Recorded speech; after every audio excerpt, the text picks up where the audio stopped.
light, you're the light of the world. You are the light, you're the light of the world. A city that is placed on a hill cannot be hidden. You are the light of the world. Gracious, loving Father in heaven, we have seen Jesus today. Oh, yes. And our hearts have been touched. And we want, dear Lord, the Spirit of prophecy tells us that what we need is to be converted, to be born again, according to what Jesus told Nicodemus. And Isaiah saw that he wasn't ready for heaven. Nicodemus saw that heaven was a place, too good a place for the condition in which he was in, and he saw that he would not be there, for Jesus told him so. And so, dear Lord, we want to be ready. And the invitation that Jesus gave to those men in John 6 was he was inviting them to be part of the kingdom.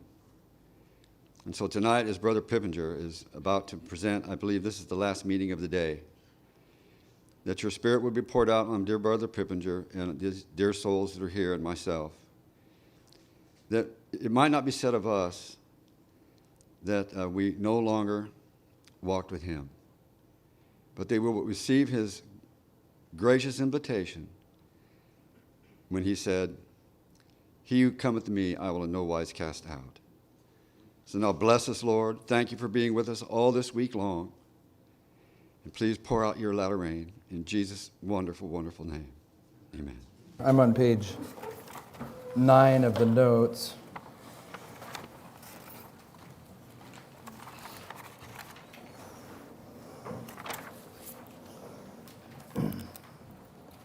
This is the first few quotes are just review of things I've already put in place, so we'll walk through them very quickly. The binding off, the number 4. The quote from Early Writings 1:19 says, "I then saw the third angel, said my accompanying angel, fearful is his work, awful is his mission. He is the angel that is to select the wheat from the tares and seal or bind the wheat for the heavenly garner." It's this work of binding that I'm using for the title of these notes here, and that I'm placing in this period of time where this is the third angel, okay? We have understood correctly for quite some time that the three angels' messages is a 3-step testing process.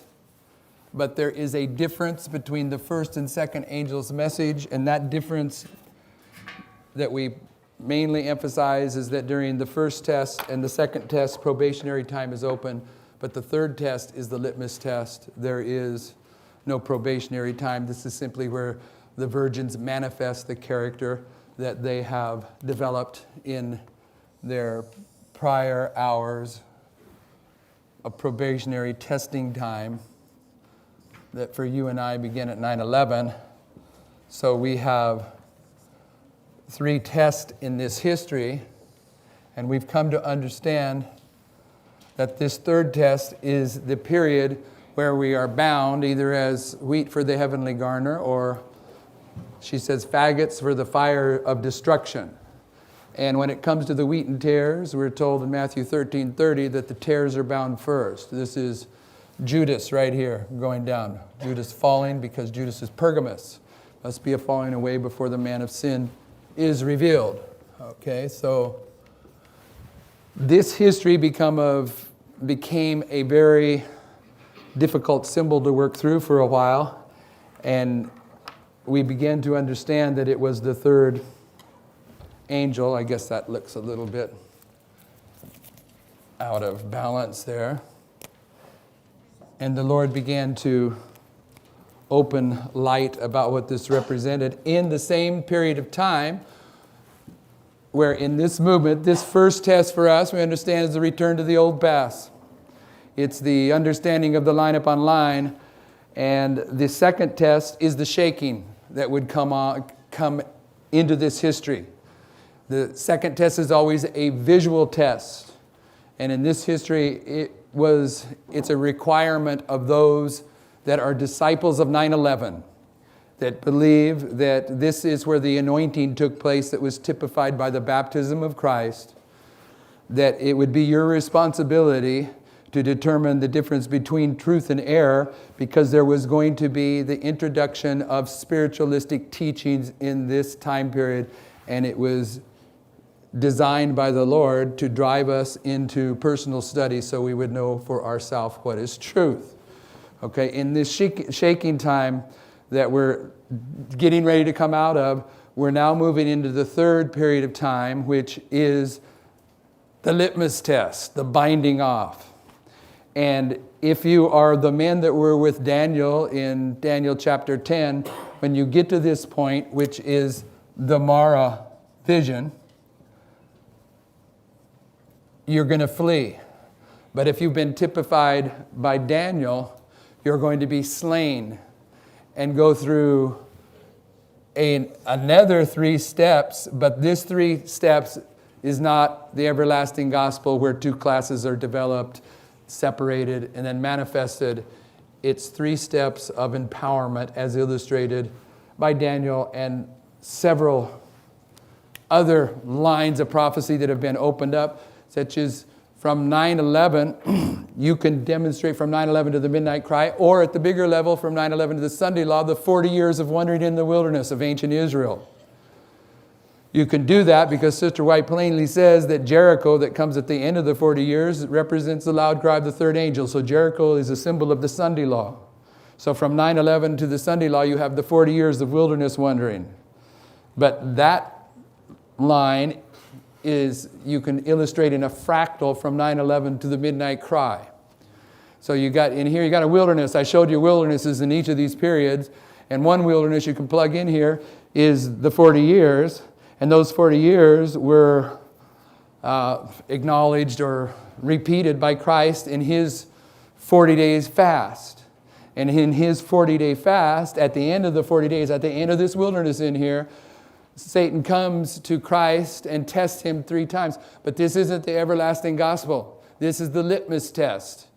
After 40 days of fasting, Christ is demonstrating that no matter what Satan would throw at him, he wasn't going to be moved. Okay, so the wildernesses contribute to this binding off period, because you can find them at the end of every wilderness, and you will find in there on several witnesses this 3 steps, okay? And this is the third angel.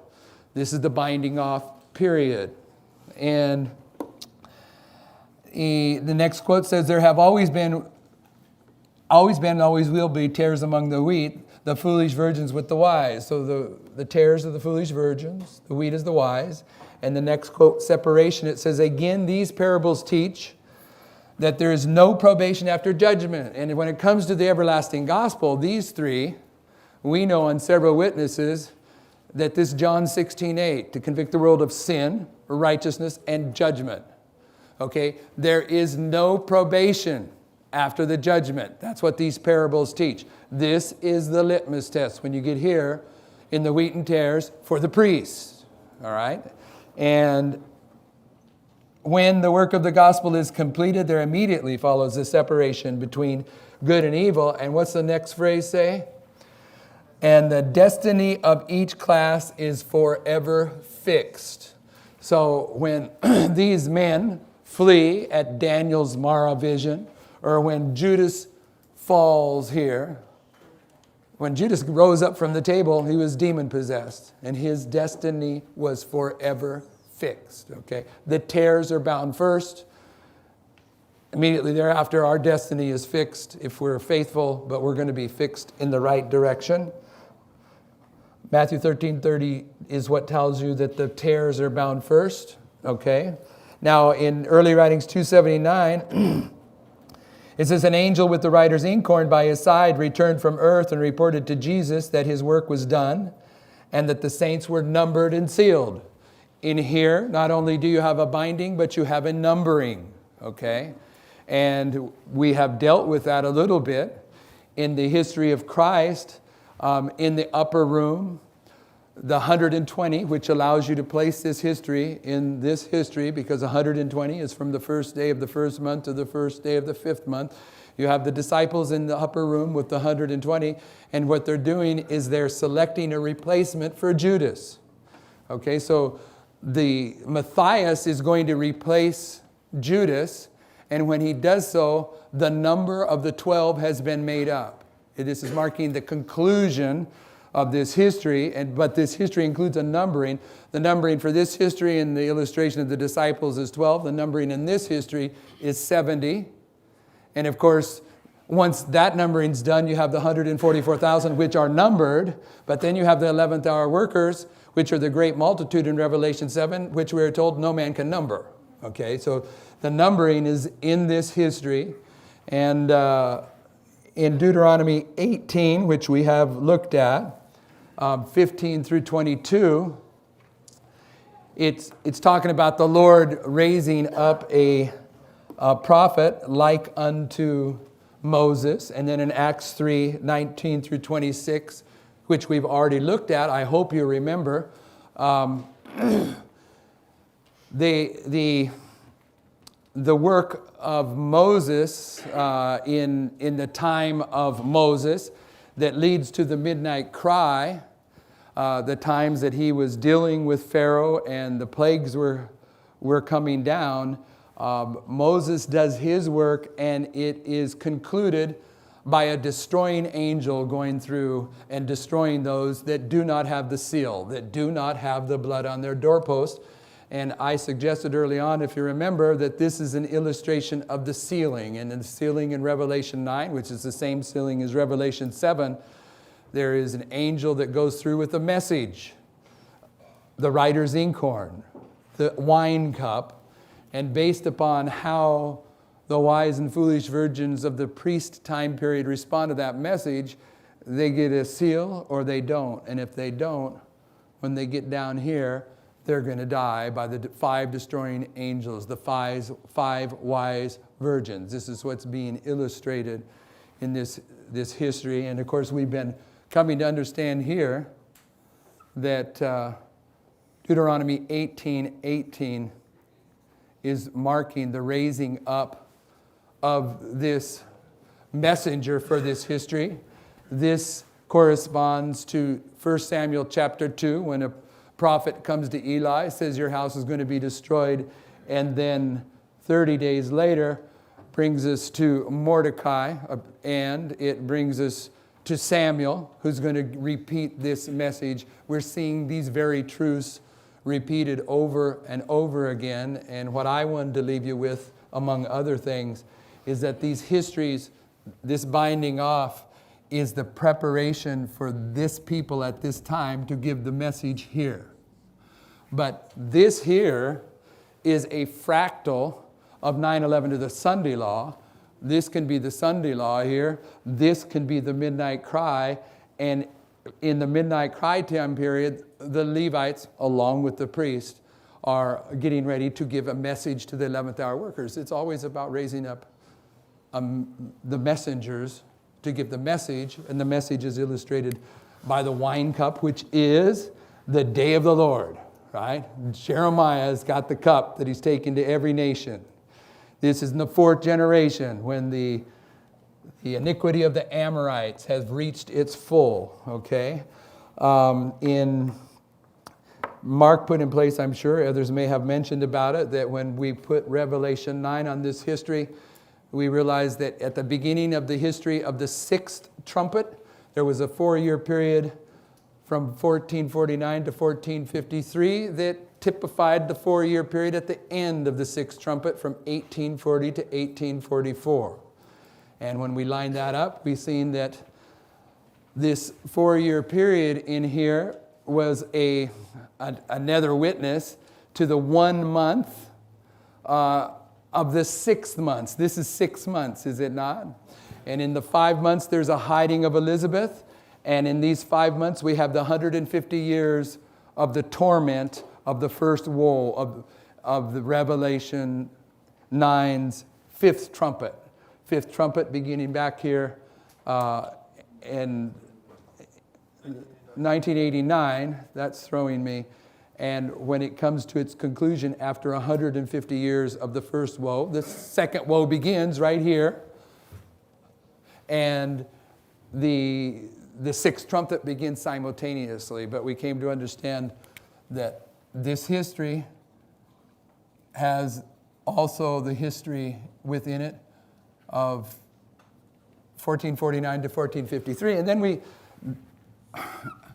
not addressing all the hiccups that we've had along the way as this light has been coming to the surface here in the recent past, we understood that Jesus illustrates the end from the beginning. So with this beginning 4 years of the sixth trumpet, we would also include the ending 4 years, 1840 to 1844. But probably the primary application of 1840 to 1844 is from here. Not that you can't put 49 and 53 here. But this here is the binding off for the Levites that's typified by this binding off for the priests. Are you following that logic? Okay. So once you have that, you have to determine what is it that the history of 1449 to 1453 contributes to this binding off period. It's pretty easy, not pretty easy, but I mean it's easier, it appears to me, to recognize what is contributed to this binding off period by 1840 to 1844, because that is a glorious manifestation of the power of God. And it's pretty easy to bring these illustrations of the Marah vision and what goes on when a prophet has this experience and see that it's a manifestation of the power of God, a glorious manifestation of the power of God. But when you get into this 4-year period at the beginning of the sixth trumpet, what you have marked is the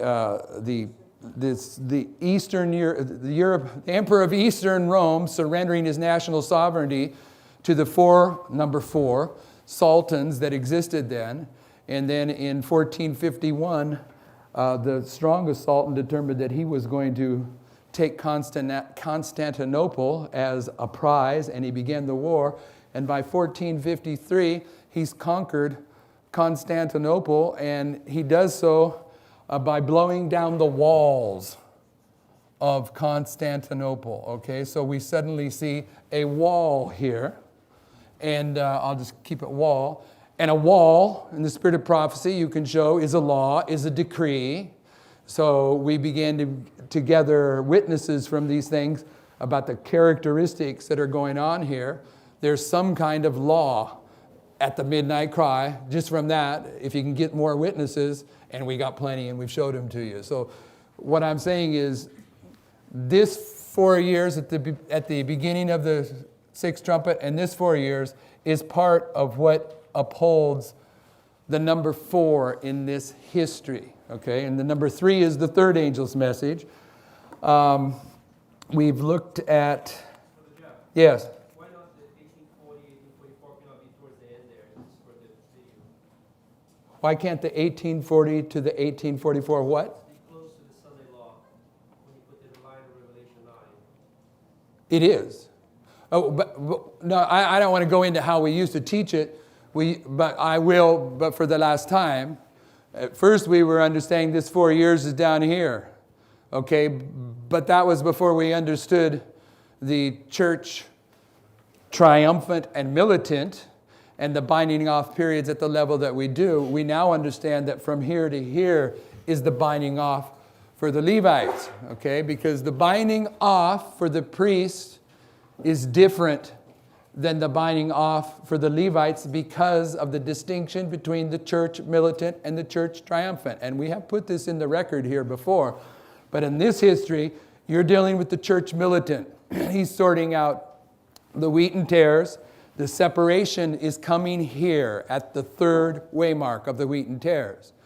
But now, this is the church triumphant. And we took time to run through some Bible and spirit of prophecy to identify that sinners don't come into church triumphant anymore. They just don't. So the process of the Levites going through their binding off history, it's not marked right down here at the conclusion, because this is the history of the church triumphant. This is the history of the church militant. He's resolving the separation of the wheat and tares. He's not resolving that with the Levites. He's saying there isn't any tares getting into my church any longer. Now, every one of those Levite wheat that are going to come in with the priest in this history, they will have to have their own individual 3-step testing process. Okay? When Islam hits, fear God. They're going to realize that the economy of the United States, and on the same point in time, the economy of planet Earth is just wiped out. Okay? Fear God. And then the second test is always visual. They're going to look at this ensign of priests that is being lifted up. They're going to see the living testimony of the priest. And if they're faithful, then they're going to go into this history. So the first Levite that goes through this 3-step testing process and comes to his third individual test, because it's progressive here, because no more tares coming into church. He responds here. This is the first. The second Levite here. Third Levite here. It's a progressive binding off period for the Levites because it's the church triumphant, whereas in the church militant, the binding off takes place right at the conclusion as the wheat and tares are being taken out of the church. This process, that should have been a 4, 5, 6. This process is the same process on how the 11th hour workers come in also. Okay, so this message is it takes some time to wrap your mind around these things when they come to the surface and test them and try them. And so we've had some hiccups along the way. In the quote on page 9 that extends 2 paragraphs into page 10 from the Spirit of Prophecy, volume 3, one of the things that we came to understand where we began the struggle, I didn't want to take time to tell you this, but I guess I have to by the logic I've developed. Before we were understanding this binding off period, we could see the 11 and 1 combination.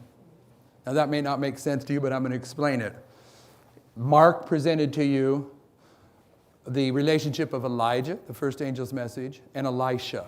Okay, Elisha's empowered here when he strikes the Jordan River, and the Jordan means descender, okay, and where they crossed over the Jordan into the promised land is the same place where Christ was baptized. Did you know that?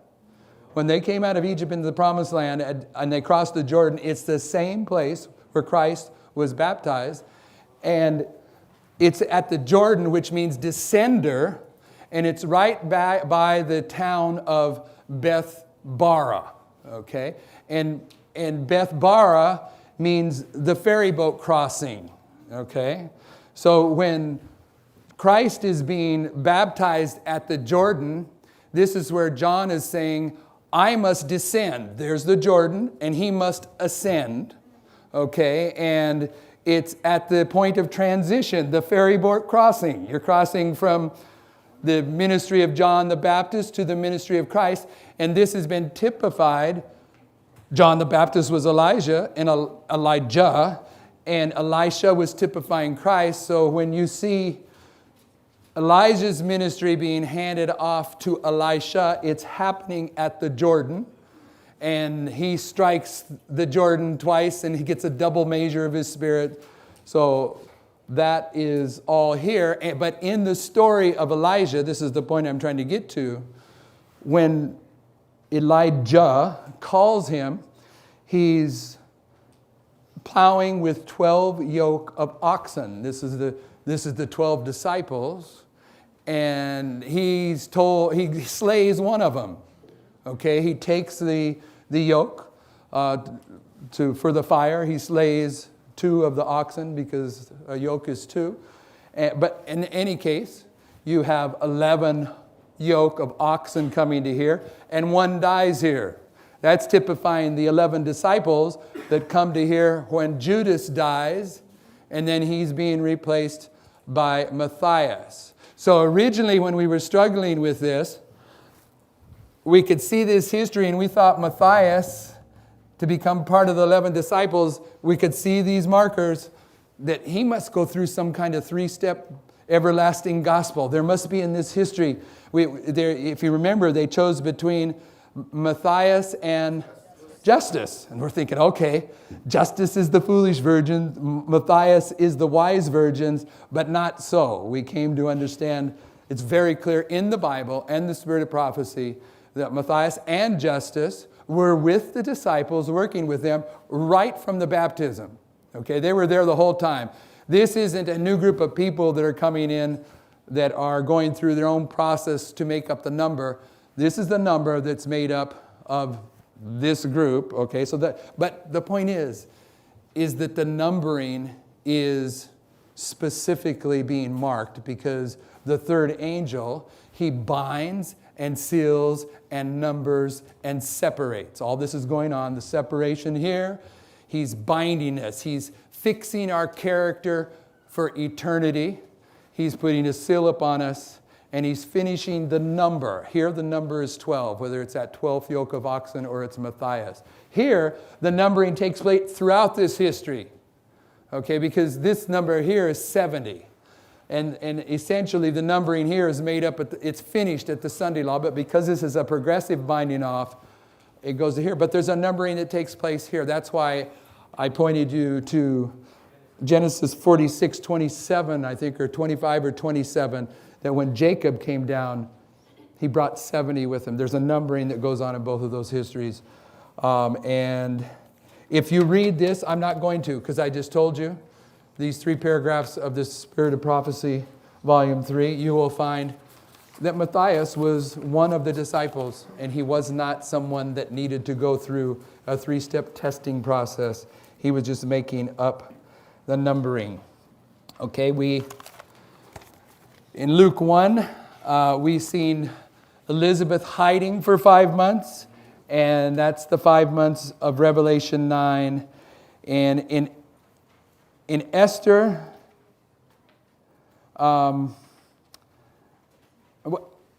it's not popping into my mind. I got the verses I could go look. I don't want to go look because of time. What I want to tell you is that right here, you will see a bowing down. Okay, in 1 Samuel 25, when David sends 10 men, this is an answer for the question about those 2 tens here.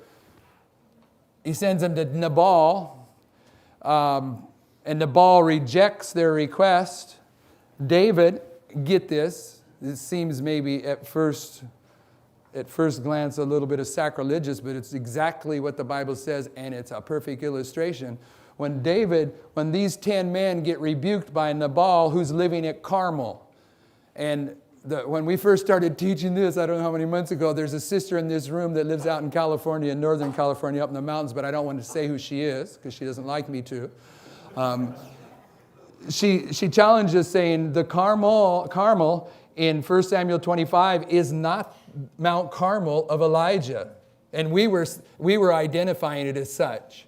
She says it's a town. There's both a Mount Carmel and a town, and they're in 2 different places. And sure enough, in 1 Samuel 25, Nabal's living in the town of Carmel. Okay, but it didn't matter. We had all the prophetic witnesses to put it there anyway. But what we realized is that you got 2 Carmels here, which is where the doubling is. And the one is a mountain, which is a church, and the other is a city, which is a state. So you've got the 2 Carmels marking the image of the beast testing right here. So it wasn't a problem, but Nabal's living in Carmel. So he's living at the midnight cry. He rejects these 10 men's requests for support. So David's coming from Paran, which is Arabia. He's coming from 9/11, from Islam. And he's coming to kill every one of Nabal's men that piss against the wall. And it says it more than once. What are they doing here? They're pissing against the wall. All right? The wall is the subject here. The wall, this law, whatever this law is, being desecrated in this story. And by the time it's all said and done, Abigail comes out to meet David. And she meets him at the covert. Okay? And the covert is is a hiding, okay? She meets him right here where the hiding ends, okay? So she meets him here, and she bows down to him. You'll see a bowing right at this waymark on several levels. And then, of course, Nabal, who's been having a drunken feast right here, like other illustrations of a drunken feast in this history, he gets so drunk that evidently he has a stroke, but he doesn't die until 10 days later. Okay, so these are the kind of symbols that begin to build our understanding of this binding off period, and they're profound, and they're profound.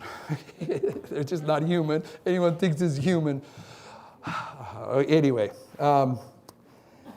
in Mark dealt with 508 to 538. In Ezekiel 8, in the fourth abomination, do I have Amos listed there? Yes. Let me show you something that I don't think has been mentioned yet. In this history, this number 4, it can be placed in this history for a number of reasons, but in this fourth generation, in the testing of the fourth generation of Adventism, we will be confronted with each of the sins that our fathers, our spiritual forefathers in the Adventist church, have accomplished in each generation. This is about the fourth generation.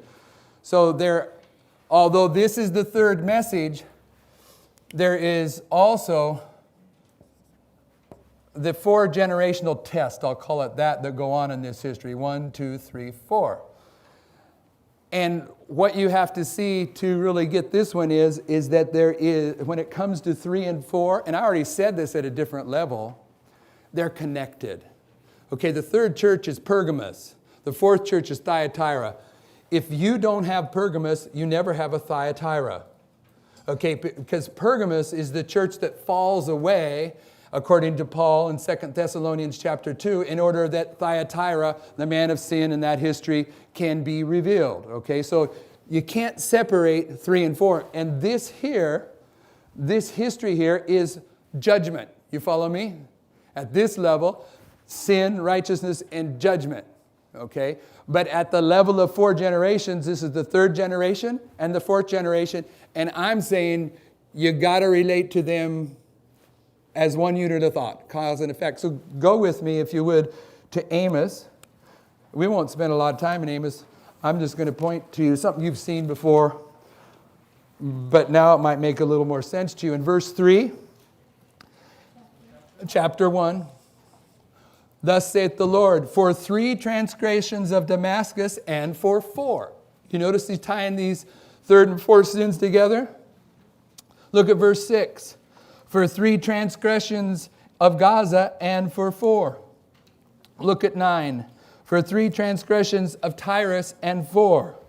Look at 11, 13, chapter 2, 1, 4, and 6. It's in your notes. You're going to see for 3 transgressions, the transgression of the third generation, and for the transgression of the fourth generation, judgment's going to be executed. Okay, so the third and fourth are connected together. So like in Ezekiel 8, as an example, the third abomination, this weeping for Tammuz, is the false latter rain on lots of witnesses, but in the terminology of Pergamos and Thyatira, because in 2 Thessalonians chapter 2, the primary application that Paul is making initially in 2 Thessalonians chapter 2, if we don't extend it down here to the end of the world, what Paul's talking about is the church of Pergamos, symbolized by Constantine, where the Christian church is going to fall away as there's a mingling between idolatry and Christianity. And in that third church of Pergamos, it leads to Thyatira. This is where Judas falls away in order for Barabbas to be, man of sin to be revealed, for Barabbas to be revealed at the cross. This is a cross here. So the third, fourth, what I want you to see in Ezekiel chapter 8, when you get to for 3 transgressions and for 4, When you get to the third transgression of the weeping for Tammuz, you're also right there at the fourth transgression of bowing down to the sun. There's the bowing of Abigail and others, yes? And the men that are bowing are 25. So suddenly you begin to see the number 25 is plugged into this history. 25 in 1901 at the General Conference, 25 was the number of Yeah. delegates. Yes, I make that point from time to time. I'll explain it. In 1901, okay, the General Conference did something that if I cared about that circumstance, if I wanted to try to change God's prophetic providence, which I wouldn't do, but just to make my point, if I was the General Conference president for a day, the first thing I would do is I'd either take one man off the General Conference committee or add one. Because in 1901, they sent up the General Conference committee and they put 25 men up on it, and it's the same to this very day. And in Ezekiel 8, there are 25 men right here that are bowing down to the sun. Now, brothers and sisters, this is not humorous, because chapter 8 and chapter 9 are repeating and enlarging. And when this is going on in Adventism, those people that receive the seal of God, they're not laughing about this. They're sighing and crying about this. This is a tragedy. And I'm not trying to rebuke anybody. I just want you to focus in. This is a fact, okay? But I'm not even dealing with that. I'm dealing with the number 25 coming into this history. So now, in this binding off history, we're getting the number 25, the number 4, the number 3 are getting plugged in here to build, and the number 4, I said that, to build the evidence of what this represents. And this is why, when we get to here, we see the 25 is the age of the Levites. And they could serve until they were 50. And 50 is Pentecost. It's the Sunday law. Now, don't misunderstand. It takes twice as much time if I'm going to show you both lines. I'm not going to show you both lines. I'm going to let you think it through. This is the fractal of this, okay? Therefore, if we're going to look at this, this means this is the midnight cry and this is the Sunday law at the big level. So from right here at the big level, okay, this is where Judas, at the big level, at the midnight cry, he falls away.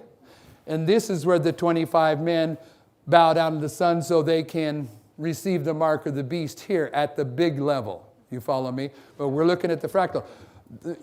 Now, I don't know. I'm open for more light from the Lord. I know there's a series of Sunday laws that leads to this Sunday law. And I'm kind of suspicious that this law, this decree that gets passed here, even though I'm pretty certain it's going to be about marriage, it may very well have a Sunday component in it. And that would even contribute to this 25 bowing down to the sun. But even if that's not the case, what it's saying, irregardless of that, is that these men, they have developed the character for the mark of the beast. If they get here, they're going to get the mark of the beast. They've already settled that character decision back here, all right? So 25 becomes a component of that history. The Levites, I'm on page 11 now. There is 25 years from the Lisbon, Portugal earthquake to the dark day, all right? Now, both of those are signs that are marked in God's Word, so you have the right, as a student of prophecy, to put in this history that right here, there's going to be an earthquake. And don't doubt that you got second witnesses to this, but you do, for you do. And this is a dark day, but you're also going to see other witnesses for earthquakes and dark days. But we already showed you one. One is the French Revolution. When you get down here, there's a period when the two witnesses are finishing their testimony and they're slain. They're slain for 3.5 days in the street, and at the end of the 3.5 days, they're resurrected right here where Lazarus is resurrected, or at the big level right over here. Okay, what's taking place in that history is the earthquake, where a 10th part of the city fell, and the 10th part of the city that falls here at this earthquake, binding off period, is the United States. Okay, in the time of France, it was 1/10 of former pagan Rome. In our history, the United States is the sixth kingdom of Bible prophecy. It's the king of the 10 kings. The sixth kingdom falls from this earthquake at the Sunday law, and all of this fits. I'm just telling you about the lines of prophecy that have been building this, and you can see some references for earthquakes, dark days. Was there any dark days or earthquakes at the cross? They plug in, brothers and sisters, they plug in. I'm just giving you an overview. I'm not trying to give you everything that we found. One that's interesting to me, that from 1818 to 1843, William Miller's message was, he came to his understanding in 1818, and he's predicting 1843. And if you haven't looked closely at the Daniel 12, go to Daniel 12 just so you get the logic of this. In verse 12, when did 1843 end? April 18th, 1844? Okay.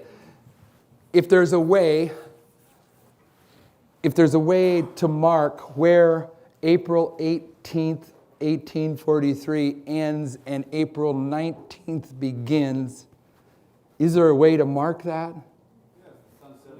Now, forget that.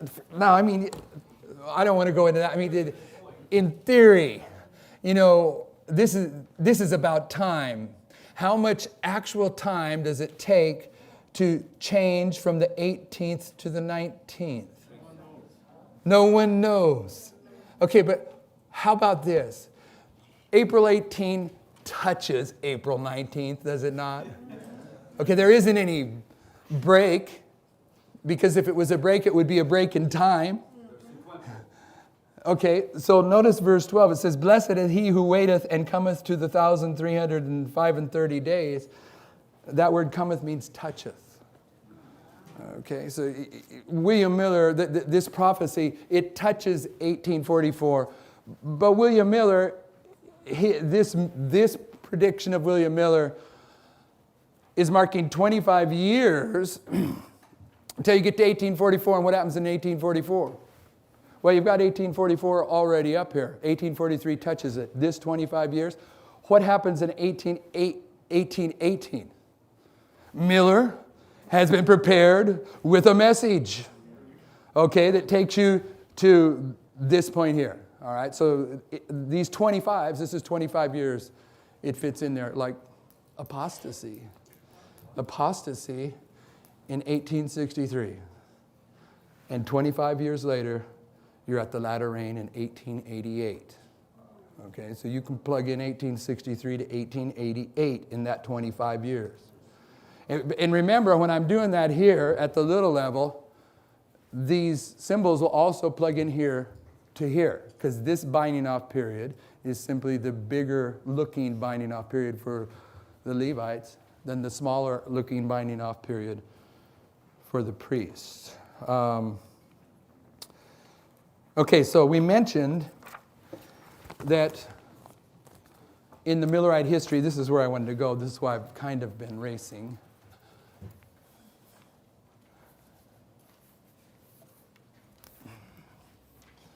We mentioned that in the Millerite history, October 22nd, 1844, here, Sunday law. From the first disappointment here, first day of the first month, April 19th, if you go to the dead center, you're at July 21st, and the Millerites understood this. They understood, based upon the time prophecy of the 2300 evenings and mornings, because that's how the Hebrews expressed in Daniel 8:14, that this is the parable of the 10 virgins, and it's dealing with the dark part of the day. And the day is divided up into morning and night. So when they plug that history in, the dead center of this history is July 21st, and they called it midnight. July 21st, 7/21/44. And here's the midnight cry, which is 8/15/44. And it's 25 days apart. Okay, and this is also Ezekiel 1's Marah vision. And what is it, the 5th day of the 4th month? In the Karaite reckoning of that history, the 5th day of the 4th month fell on July 21st, 1844, because this is where Ezekiel's getting the Marah vision. And when Ezekiel gets that Marah vision on the 5th day of the 4th month, what year is it? It's the 30th year. Go to verse 1 of Ezekiel 1. Now it came to pass in the 30th year. Okay, so you got the number 30 marked there as well, which is something that is repeatedly coming up. This is the 6th of the 6th months. Anyway, Ezekiel receives the Marah vision at that point in time. And now let's consider the number 38, because we were throwing the number 38 around here, and it's came to my attention that very few of us have understood the number 38 as a prophetic symbol. There are 4 places in the Bible where the number 38 is mentioned, and what we're understanding is that the number 38 in the Millerite history is representing 1838, when Josiah Litch set forth a prediction about the collapse of the Ottoman Empire in 1840. And if you really get detailed about his prediction, he made the prediction that in 1840 it's going to come down, and then 10 days before, on August 1st, 1840, he fine-tuned and republished his prediction, and he didn't just predict 1840, he predicted August 11th, 1840. So we are understanding that this history of Josiah Litch, his prediction in 1838, then there's 10 days from August 1st, 1840 to August 11th, 1840, is emphasizing the rules of prophetic interpretation. Okay, so let me tell you why we're placing it that way. In the center of page 12, and you can see a diagram of what I just put down there at the bottom of page 12. But you all know this. This is Sister White's comment on Josiah Litch from the Great Controversy 334, 335. And I'm just going to take like the last 2/3 of the second paragraph to make my point. It says the event, the collapse of the Ottoman Empire, the event exactly fulfilled the prediction. When it became known, multitudes were convinced of the correctness of the principles of prophetic interpretation adopted by Miller and his associates, and a wonderful impetus was given to the Advent movement. So what I'm saying is the second test in our history where these brethren left the path that we were on, when you realized what they were teaching about the book of Joel, that one of their leading personalities had derived, didn't discover that understanding from his personal Bible study. He discovered it by his own testimony from some old Protestant commentaries. There were Protestants of the old that were teaching these things about Joel that we were saying, no, okay. There was an argument in this history about methodology. They had those brethren have no problem saying that the theologians of the Seventh-day Adventist Church are not sound in their biblical application, but they didn't have a problem reaching out to the same fouled water of methodology that those theologians of Adventism were using, and they began to come up with those same fouled understandings of what the passages meant. And when they were addressed about that, they had no willingness to set aside those doctrines of Moab, okay? So in this history, we've had an argument, whether you understand it or not, over methodology. And as the argument of methodology proceeded, the ministry we're in kept saying, don't care about whether you or I are no good nicks. What we're dealing with is a subject in the Bible. Prove your point from the Bible that what you're teaching is true. And they reverted to some... Yeah, you're mean, okay? They reverted to some just personality attacks, and that isn't my point. I'm not belly aching. I'm trying to let you know, if you haven't seen it, there has been an argument in those that profess to be disciples of 9/11 over methodology, okay? And that's what Josiah Litch is symbolizing here. There's been an argument over methodology, but when Josiah Litch's prediction, this is his prediction, because one of these histories is 1840 to 44.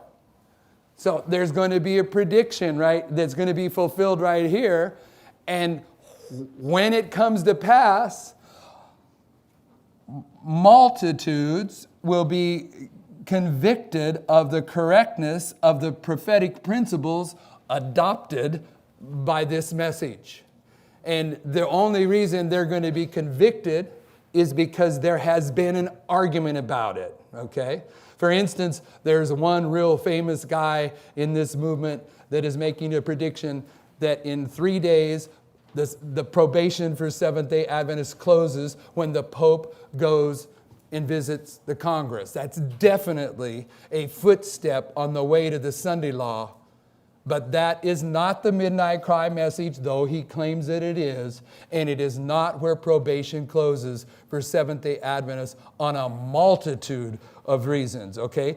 So in this history, we're experiencing this argument over methodology, and the Lord is going to confirm the methodology once again, because this is the history of Elijah at Mount Carmel. And Elijah at Mount Carmel is being demonstrated to be the true prophet, as opposed to the prophets of Baal and the priest of the grove. It's part of the confirmation of the correct prophetic interpretation is part of this story. And it's part of confirming who the messengers are, because the messengers are going to be lifted up, as was Litch. When Litch came out in 1838 with his prediction, everybody thought he was an idiot, okay? But on August 11th, multitudes were convicted that the methodology that Miller and Litch were using was correct. So we're seeing this history because we believe, like some used to believe and no longer believe, we still believe that the Millerite history is repeated to the very letter. Therefore, Litch is one of the lines that we're plugging in here. That before you get here, before you make this prediction, the methodology is part of the story. Okay, so I'm going to come back, Lord willing, to the top of this page, but flip over. I want to add another line. This midnight to the midnight cry. This is there may be others, but this is the waymarks of the development of the message of the midnight cry by Samuel Snow. Okay, Miller writes an article on May 17th, 1843, that Samuel Snow ultimately is going to use to begin his work in developing the midnight cry message. Then Samuel Snow writes a letter on February 16th, 1844, where he puts the basics of his understanding of the midnight cry message in a letter that ends up printed in one of the Millerite publications on April 3rd, 1844. Then at the Boston Tabernacle On July 21st, 1844, he presents the message of the midnight cry for the first time, and 25 days later in Exeter, he presents it a second time, Exeter, and this is where it's empowered. Now, in the quote in the center of page 13 from the Great Controversy, and I'm not going to take the time, but you will find that the pioneers understood that July 21st was midnight for that history, okay? And they understood the distinction between midnight and the midnight cry, but Sister White does too. If you read it, if you can see it, you'll see it. It says this: while the bridegroom tarried. When did the bridegroom tarry in the Millerite history? April 19th. While the bridegroom tarried, they all slumbered and slept, and at midnight there was a cry made, behold, the bridegroom cometh, go ye out to meet him. Then all the virgins arose and trimmed their lamps. In the summer of 1844, midway between the time when it had first thought that the 2300 days would end, that would be April 19th, 1844, and the autumn of the same year to which they afterwards found it extended, that would be October 22nd, 1840. That'd be October 22nd, 1844, right? To which it was afterward found they extended, the message was proclaimed in the very words of Scripture. So what I'm saying is, there is a distinction between midnight and the midnight cry, and that's why, whether you remember it or not, I made a point that the first midnight cry was in Egypt. There was a cry at midnight. Are you wanting to tell me something? Yeah. Go ahead. I have a quote for you that helps to distinguish this midnight from the midnight. A pioneer quote? Sister White. All right. Which one? This is a big page. Top. The top one. You don't realize what I'm doing. I'm racing. I'm passing over quotes. Okay. Michael wants you to, when you test out what I'm saying, look at Early Writings, page 239. Very good quote. All right, very good quote. But I know I got 10 minutes and I'm not even to the punchline. So I've already cut some of my quotes out. I'm not going to add his in, all right? Early Writings, what is it? It's just saying. No, don't define it. 239. Okay, so here on the bottom of what I want you to see in the boldface towards the bottom of this page, lich is a symbol of 1840. Snow is a symbol of 1844. Lich is about the prediction and the methodology, and snow is about the outpouring of the Spirit in the closed door. Okay? Have you ever hear about in the olden days when they used to use leeches to suck people's blood out? I wonder how many people died from having their blood sucked out by leeches. All right? But the Old English word for a doctor that used leeches was lich. The meaning of lich is to be secured or attached, because that's what a leech does, okay?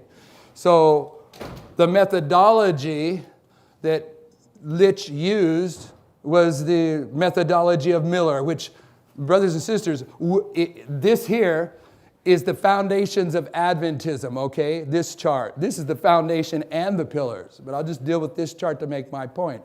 The foundation of this foundation is William Miller's rules.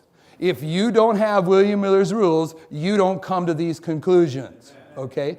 So the foundation of the foundation is the methodology. Lich is being used to confirm the very foundation, the methodology, and his name, Josiah, his first name is Josiah, which is the foundation. His last name is Lich, which means secured. When you get to the fulfillment on August 11th, 1840, multitudes were convinced of the correctness of prophetic interpretation adopted by Miller and Associates. The foundations were secured by Josiah Lich. Okay? So that's 1840. But Samuel Snow is 1844. Samuel Snow is predicting the third angel, the binding off. That's his message. He predicts October 22nd, 1844, when the third angel's message arrives. That is the midnight cry. The midnight cry is about the third angel, and this binding off period is the third angel. This is the midnight cry. So Samuel Snow, the word Samuel means hearing. Sheffield, his middle name, means a field of sheaves, like you're bringing in the sheaves. All right? And snow is white linen. Okay? Samuel Snow, his message of the midnight cry is a manifestation of righteousness, of white linen. Okay? Because they're bringing in the sheaves. Because they've heard the message. Okay, so their names correspond to the work that they did. I know that bothers some people, but it don't bother me. So if you back up to the next page, I'm going to try to show you why the number 38 is a symbol, okay? And one of the things that number 38 is going to identify for us is that when you get to 38, there is a rising up. And there's other witnesses to the rising up. In this history, the priests are going to begin to be lifted up. They're going to be the ensign for the Levites. And when you get to the Sunday law, the first fruits of Levites and priests are going to be lifted up. They're going to rise up as the ensign for the 11th hour workers. So as the messengers and the messages are getting prepared right here, you see noted a lifting up, okay? Right when Judas is going down, right? Okay, so, I picked that up. I never used to say that. Finish my sentence with the word right. It's okay. I heard you and me, my brother. Okay, so go to Deuteronomy 2, verses 13. Deuteronomy 2, because the number 38 you're only going to find 4 times in the scriptures. Right? Deuteronomy 2. There's nothing wrong with picking up something from what you're around, but in Wales, I did something that just blew my mind when I did it. I always wonder, the English, I always kind of submit to the Englishmen when it comes to the English language, all right? I like the American language a little bit better, but I admit, they're the original, so don't argue too hard against it. But I've never figured out why they pronounce Isaiah like they do. I just don't see any grammatical justification for it. They're always, how do you say it? Isaiah, okay? It's, the way I read it is I can't spell Isaiah. Isaiah. Isaiah is the only way I can do it, okay? But they do Isaiah, and in Wales, I said, go to Isaiah so-and-so, and I said, whoa, where did I pick that up from? I suppose as long as I don't do controversy, is that how we do it? Okay. Deuteronomy 2, verses 13 to 25 is the first mention of 38 in the scriptures. And it says, now rise up. Okay, notice the rise up. Said I, and get you over the brook Zered. And we went over the brook Zered, and the space in which we came from Kadesh Barnea until we were come over the brook Zered is 38 years, until all the generation of the men of war wasted out from among the host, as the Lord sware unto them. And how far did I want me to go? To verse 25. Verse 24, drop down to verse 24.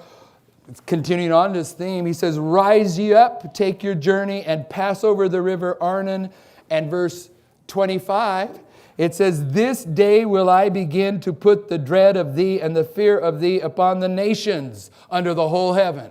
Okay? So when you're rising up here, this is consistent with the awakening of the heathens and the fear of what takes place as the United States is struck, and the heathen, all the nations of the world are getting drawn into this, because this 38, this dynamic here, is getting plugged into this history, because this is where our prediction is taking place, and we're getting lifted up. And I'm saying the number 38 is one of the symbols, but what you need to understand about this number 38 It's taking place in the 40 years, which you can put witness after witness of 40 years in this history, but it's the last 38 years. Initially, when I was just looking at 38, I thought it was the first 38 years, and then you got 2 years to here, but it's not. This is the last 38 years, so when you get to the 38th year, you're at the 40th year.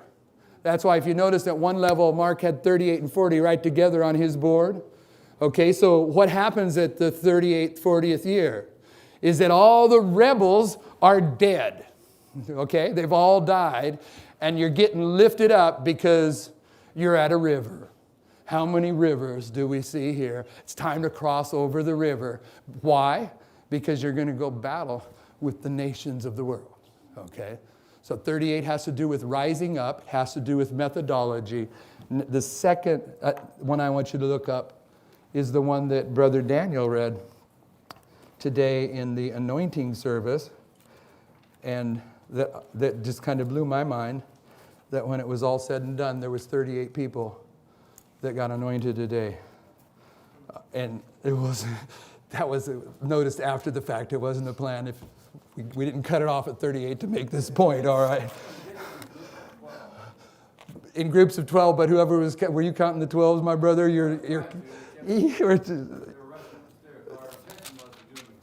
Yes. Verse 5, or chapter 5 of John, and after verse 1, and after this was a feast of the Jews, and Jesus went up to Jerusalem. Now there is at Jerusalem a sheep market, by the sheep market a pool, which is called in the Hebrew tongue Bethesda, having 5 porches. In these lay a great multitude of impotent folk, of blind, halt, withered, waiting for the moving of the water. For an angel went down at a certain season into the pool and troubled the water. Whoever then first after the troubling of the water stepped in was made whole of whatsoever disease he had. And a certain man was there which had an infirmity of 38 years. When Jesus saw him lie and knew that he had been now a long time in that case, he said, Wilt thou be made whole? And the impotent man answered, Sir, I have no man when the water is troubled to put me in the pool, but while I am coming, another steppeth down before me. Jesus said, Rise up, take up thy bed, and walk. The number 38, it's about a lifting up. There are all kinds of wonderful little prophetic symbols that can be addressed in those verses that I just read. I'm only dealing with 38 because of time.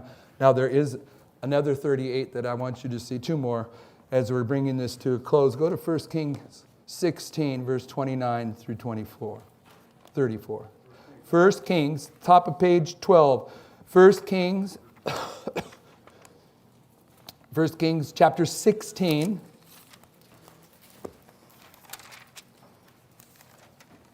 Verse 29. You there? And in the 38th year of Asa. Now, Asa, brothers and sisters, Asa, he's the king of Judah, right? Yeah.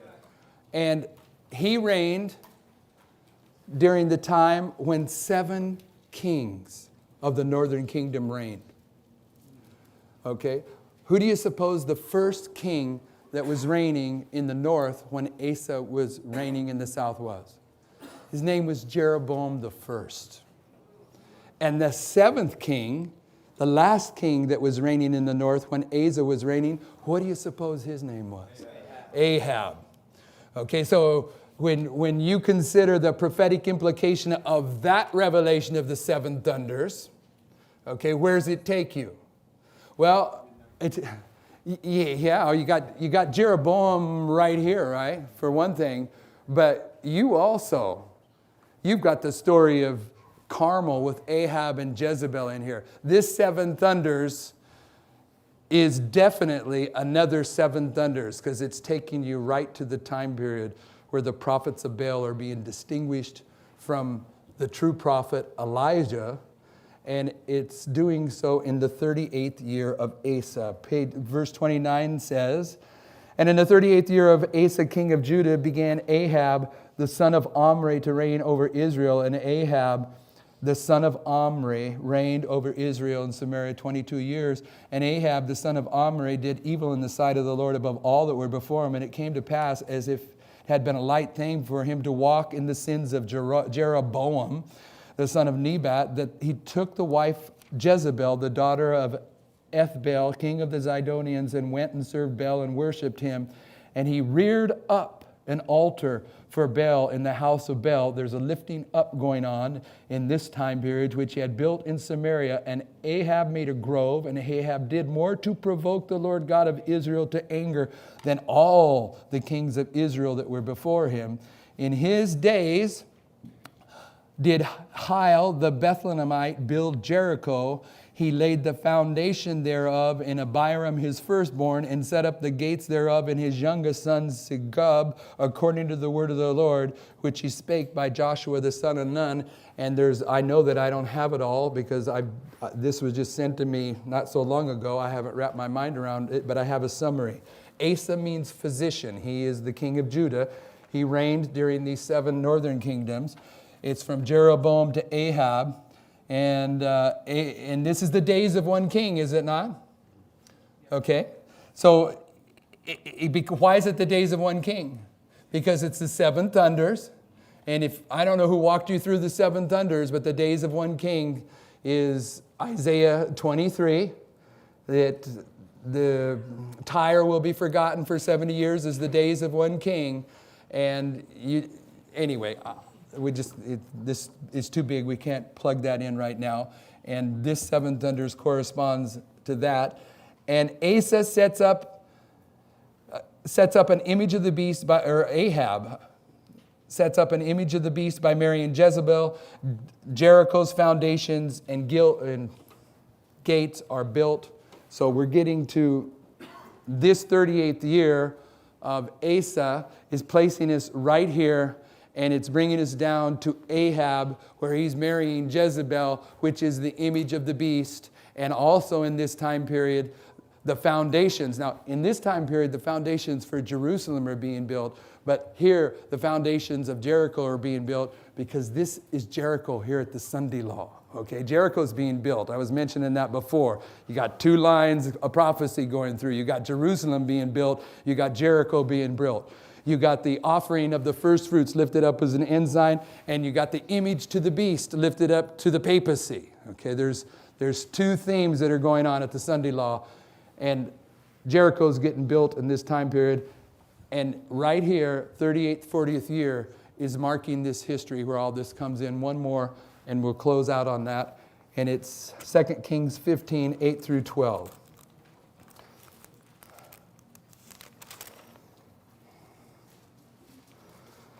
In the 38th year of Azariah, king of Judah, did Zechariah, the son of Jeroboam, reign over Israel in Samaria 6 months. 2 Kings 15:8. 9th verse 9. And he did that which was evil in the sight of the Lord, as his fathers had done. He departed not from his sins of Jeroboam, the son of Nebat, who made Israel to sin. And Shalom, the son of Jabesh, conspired against him, and smote him before the people, and slew him, and reigned in his stead. And the rest of the acts of Zechariah, behold, they are written in the book of the Chronicles of the kings of Israel. This was the word of the Lord which he spake unto Jehu, saying, Thy son shall sit on the throne of Israel unto the 4th generation. And so it came to pass. So the death of Azariah, of Zechariah, okay, is the fulfillment of Jehu's prophecy of he would have a descendant to the 4th generation. So this is placing this history in the 4th generation, which is this history.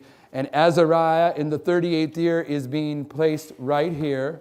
Let me look at my summary. Azariah means to surround and protect, 4th generation after Jehu. You can look at that prophecy in 2 Kings 10:30. And there is a conspiracy against the king of the 10 nations that ends with his death.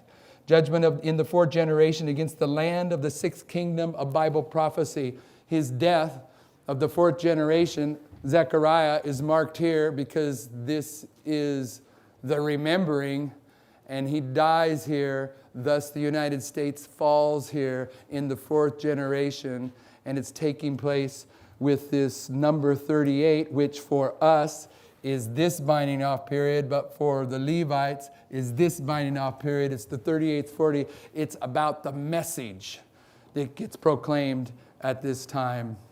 And there's a lot more to say, but we're going to end right there. Let me think for 1 second, though, to make sure that I've put everything in the record that we need to put in the record. All right, I didn't put everything in the record that we need to put in the record, but I do want to summarize what I've said. I'm sure I'm over time again.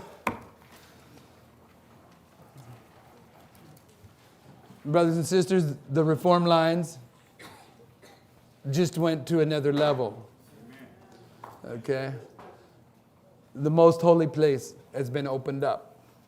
Okay? The books of Daniel and Revelation have been opened up where they are now present truth, without challenging any correct pioneer understanding of Daniel and Revelation. We now see Daniel and Revelation pretty much fully opened. Not understood because we haven't had time to wrap our minds around these truths, but we can see Daniel 1 to 12 as present truth. Revelation 1 to the end is present truth. The Lion of the tribe of Judah has unsealed his prophetic message. He's put together the components pretty much of what our prediction will be. It appears there may be just a couple more things he's going to put in place that just puts everything in place. We have ideas about something for a while, and then overnight almost, he inserts just one other line and it changes a few things, but those few things that are kind of frustrating that you have to change because you've taught them differently, they're well worth changing because it spreads light on all kinds of other things you never recognized before. That's been going on. Not that it's the first pope, but a pope just arrived here in the United States today or yesterday, whatever it is. He's in Cuba, in the Western Hemisphere. He's heading for the Congress. He's heading for the United Nations. The economy is about as, it's not even unstable. It's just, it's a false presentation of what the economy is. It's only being held up because we have not fulfilled our responsibility to bring our character into agreement with the message of the times.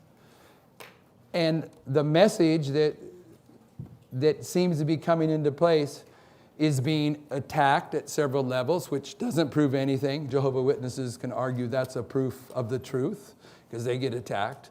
But nevertheless, the true message and messengers will be attacked at the end of the world during the latter rain time period. That's happening. There are famines in the world. There are wars in the world. In Chile, there was an earthquake this week where they had tsunami warnings from Hawaii to all the west coast of the United States. I think it was 8.3. We got volcanoes. We got diseases. We've got all kinds of unnatural phenomena taking place in nature. We have every external evidence you want to look at that we've been pointed to by the spirit of prophecy in the Bible to confirm that we are here. We have the history of the Millerites that is telling us that the midnight cry message that they proclaimed in their history is to be repeated in our history, and that the summary of their message was a message about the third angel's message. And we're now understanding that this special little period here, this binding off, is the third angel's message. So, brothers and sisters, I would submit to you that we are about this close to be coming out of the hiding, out of the 5 months.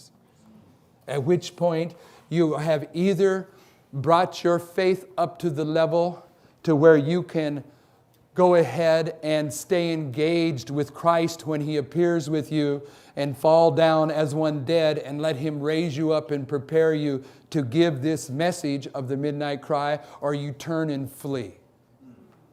And brothers and sisters, what a tragedy to understand what we're understanding and get to that point and be among those that turn and flee.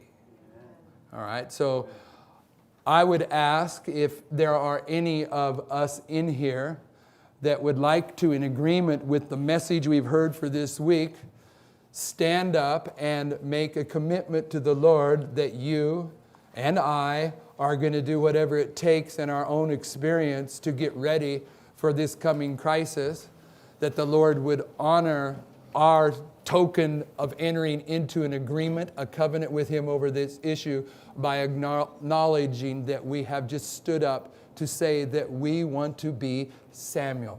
We want to be Daniel. We want to be Ezekiel. We want to be part of those that carry this message to a dying world. Amen. So you want to sing, my sister, before or after? Okay, after. So we've made that commitment. We spent a week together. Let's bow together and seal that commitment with a prayer.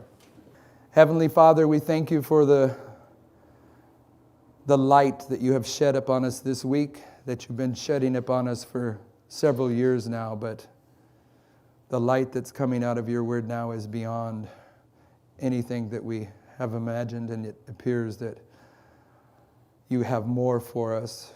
But as we see what's ahead of us in this binding off period, we feel unworthy. We feel unable to see ourselves actually experiencing that binding off period. So I ask that you would strengthen our faith to see that it was you that called us here. You knew we would be in this little church in Bismarck millions of years ago, and that you have a plan for each of us, and you're willing to accomplish that plan. And it was so important for you to accomplish that plan for each one of us that you gave your only Son to die and shed His blood, that we might be among those represented by the prophets during the binding off period. We have family members, parents, cousins, aunts, uncles, and especially children and grandchildren that don't have the conviction to be studying these things or that are fighting these things, and we ask that you give us the word in due season to awaken them, or that you would send someone else to awaken them, to arouse them to the need of immediate preparation. We know that our time is short. We have a work that we've taken up for you that is now branching out around planet Earth, and we ask that those that are working in these areas, that you would bless them and watch over them and let them be powerful instruments in their own sphere of influence. We ask as we break camp here this evening and start heading our different directions, that you would give us traveling mercies to wherever we're going, and that you would give us the opportunity when we return home to spend some time with you in prayer and some time with you in testing the things that we've heard, and then some more time with you in prayer, that you might seal these truths into our minds, and that you might bring us up to the point to where we can be among those that receive the seal and the number and are bound off at midnight to the midnight cry. We thank you for the fellowship that we've had here, the spirit that we've had here, and we don't know if we'll ever, as this group, meet again until we have the possibility of meeting on the Sea of Glass, and we ask that you would make that happen, that everyone in this room would be there on the Sea of Glass on our way to heaven and thereafter to the earth made new. And we thank you for this possibility. In Jesus' name, amen. You're the light, you're the light.